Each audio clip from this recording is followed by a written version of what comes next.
My phone buzzed against the nightstand and I almost didn't answer it because it was 2 in the morning and I had work in 6 hours, but the screen said Dev, and Dev never called this late unless something was wrong. "Hey," I said, voice rough with sleep I hadn't actually fallen into yet. "You okay?" There was a long pause. I could hear him breathing, and behind that, the hum of his ceiling fan, the one that always ticked a little on the third rotation. I knew that sound because I'd spent enough nights on video calls with him, half asleep, listening to it like white noise. "Can I ask you something?" he said, not a question really, more like a warning. "Yeah, of course." Another pause, longer this time. "Do you feel it too?" I sat up, the blanket slid off my shoulder and the room felt suddenly cold, or maybe that was just me. "Feel what?" I said, even though I knew exactly what he meant because I'd been pretending not to know for 8 months. "Don't do that," he said quietly. "Don't make me spell it out. I've been sitting here for like an hour trying to talk myself out of calling you, and I need you to just answer me honestly. Do you feel it too?" "I want to tell you I said yes right away. I want to tell you I was brave. But the truth is I sat there in the dark with the phone pressed so hard against my ear it hurt, and I said nothing for what felt like a full minute, and somewhere in that silence I think we both understood everything. My name's Eli.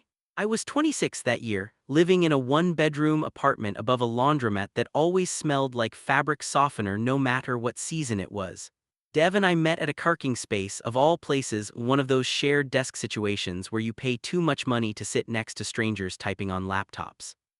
He worked in logistics for some import company and I did freelance graphic design, and the first time we talked it was because his charger didn't fit the outlet and he asked to borrow mine. That was it, that was the whole beginning, a phone charger. We became the kind of friends who text throughout the day about nothing. Memes, complaints about the coffee machine, him sending me pictures of his dog, a scruffy little thing named Biscuit who apparently hated everyone except Dev and weirdly me.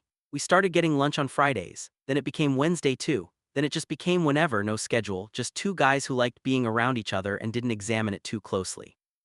I should say here I'm gay, and I'd known that about myself since I was maybe 15.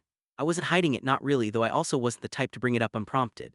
Dev, as far as I knew, was straight. He'd mentioned an ex-girlfriend once or twice, nothing serious, nothing that gave me any reason to think otherwise. So for a long time I just filed away whatever I felt for him under friendship and didn't look at it too hard, because looking at it too hard felt dangerous. The thing is, feelings don't really care about the filing system you set up for them. It started small. I noticed I was choosing my shirts more carefully on the days I knew I'd see him. I noticed I read his texts twice, sometimes 3 times, looking for something underneath the words that probably wasn't there. I noticed that when he laughed, this specific laugh he had, where he'd tip his head back and close his eyes like the joke had physically knocked something loose in him, I noticed I wanted to be the reason for that laugh as often as possible. None of that felt like a big deal on its own. It only became a big deal in hindsight, the way most things do.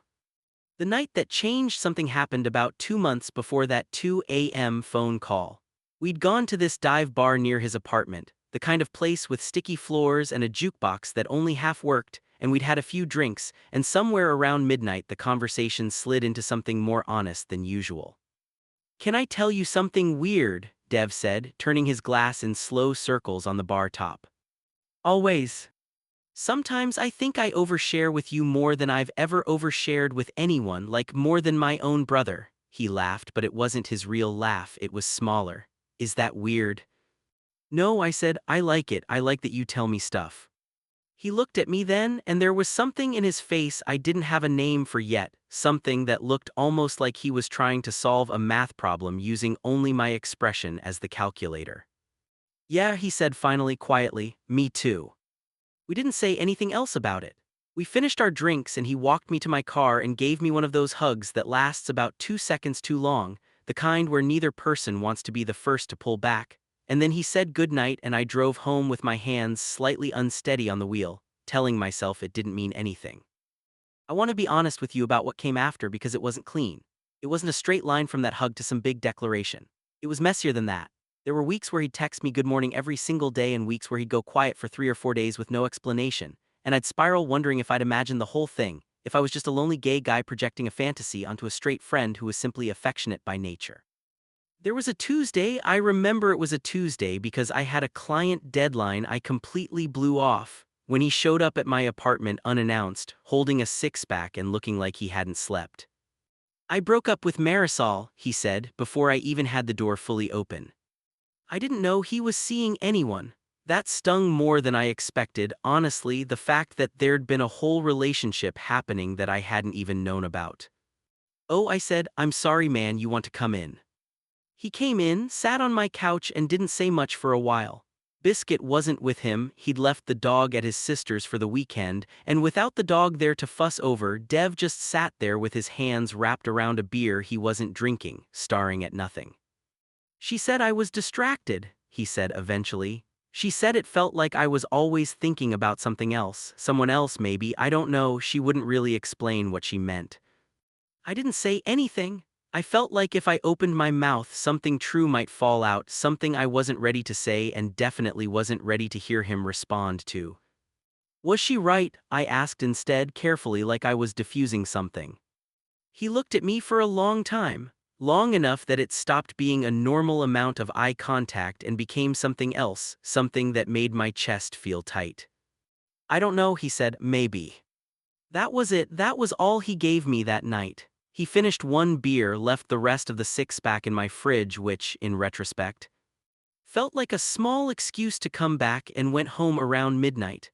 I lay awake for hours after that, replaying the way he'd looked at me, trying to decide if I'd made it up.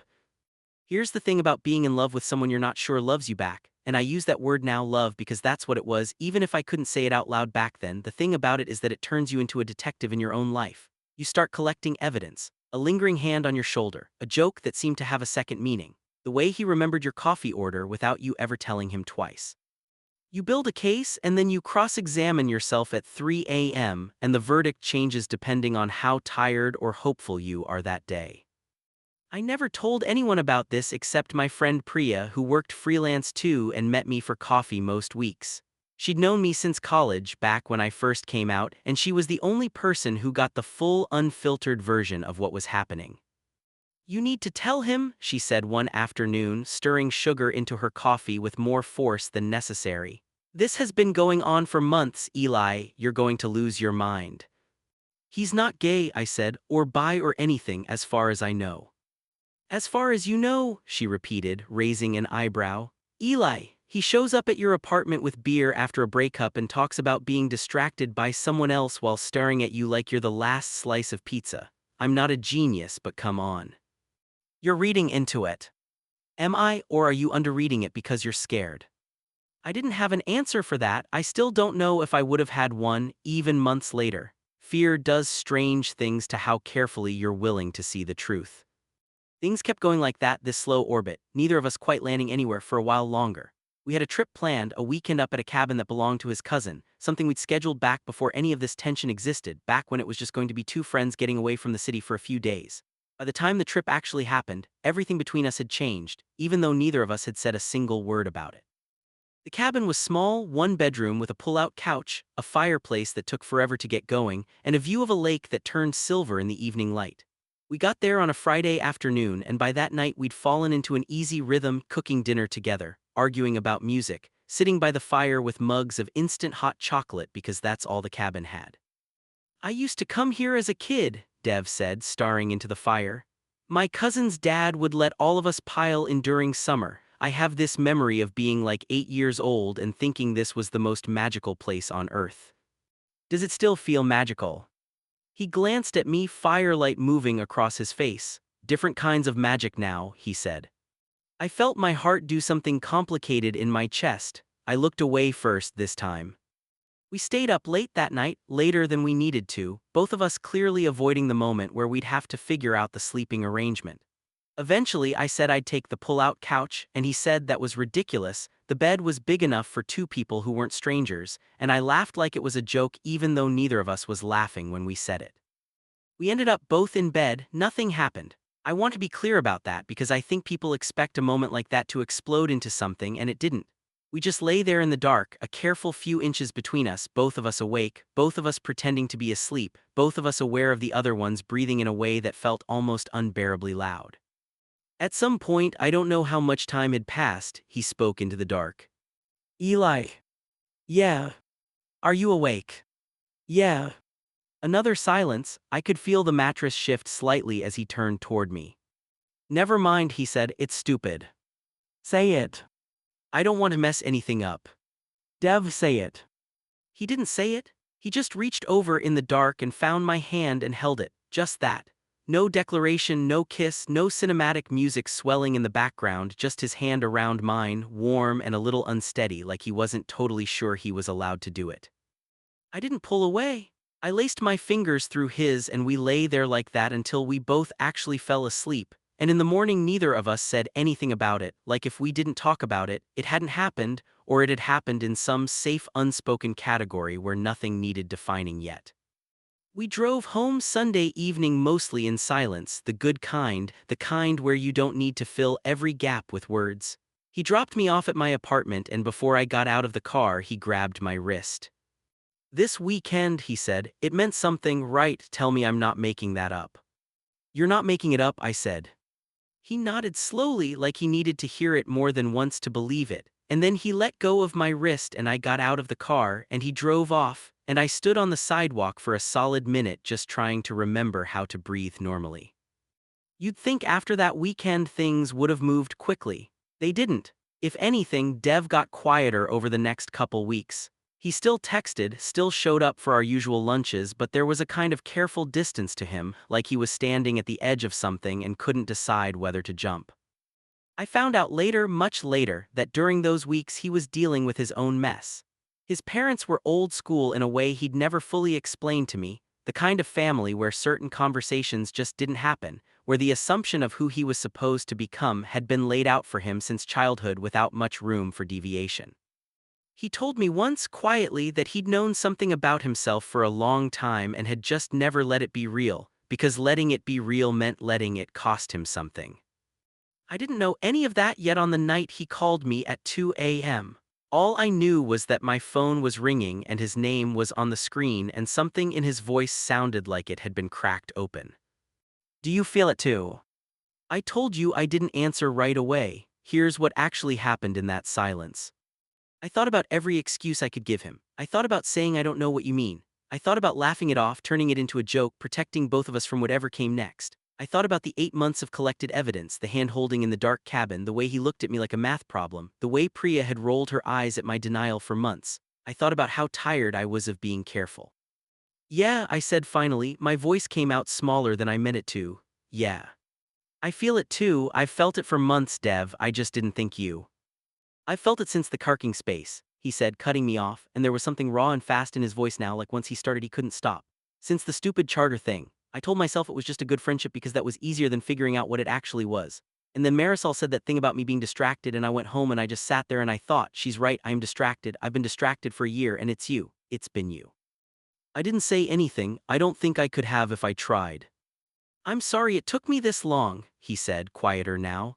I'm sorry I made you wait through the cabin and the hand-holding and all of it without saying anything real. I was scared, I'm still scared, but I called you because I couldn't lie in my bed another night pretending I didn't know the answer. Dev. I need you to say it again, he said, not because I doubt you, because I need to hear it when I'm not imagining it. I feel it too, I said, I'm in love with you, I have been for a while now. There was a sound on the other end that I realized after a second was him crying, not dramatically, just a quiet, relieved kind of crying, the kind that comes out when you've been holding your breath for so long you forgot you were doing it.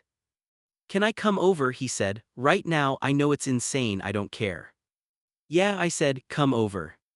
He was at my door in 11 minutes, I know because I watched the clock the entire time, sitting on my couch in the dark, heart going so fast I could feel it in my throat. When I opened the door he just stood there for a second, looking at me like he was trying to memorize my face, and then he stepped inside and kissed me and it wasn't smooth or perfect. Our noses bumped and I laughed into it and he laughed too, both of us a mess of nerves and relief, but it was real and it was ours, and nothing about it felt like it belonged in a movie. It felt like something two actual people had fought their way toward. We sat on my couch until the sun came up, talking through everything, all the months of silence, the misread signals, the fear on both sides, the cabin, the hand in the dark. He told me about his parents, about the version of his future they'd always assumed for him, and how terrified he was to tell them, but how he decided sometime around 1:45 that morning that he'd rather be scared and honest than safe and empty. I won't pretend everything after that was easy. Telling his parents took him almost a year and it didn't go the way either of us hoped, There was distance for a while, hard conversations, a slow and imperfect repair that's still honestly ongoing. Priya cried actual tears of joy when I told her, and then spent a full 5 minutes saying I told you so in about 6 different ways. Biscuit, for the record, remained loyal to us both, which felt like the easiest part of the whole thing. But I think about that phone call more than almost anything else in my life. Not because it was some perfect cinematic moment. It wasn't, it was messy and scary and imperfect. Two grown men fumbling toward the truth at 2 a.m. because neither of us could carry the silence anymore. I think about it because it taught me that the bravest thing you can do isn't wait for the right moment. It's asking the question, or answering it honestly, even when your voice shakes. Dev still asks me sometimes, half joking, half not, usually late at night, usually when things are quiet between us in that comfortable way, do you still feel it? And I still say yes, every time. I don't think I'll ever get tired of saying it.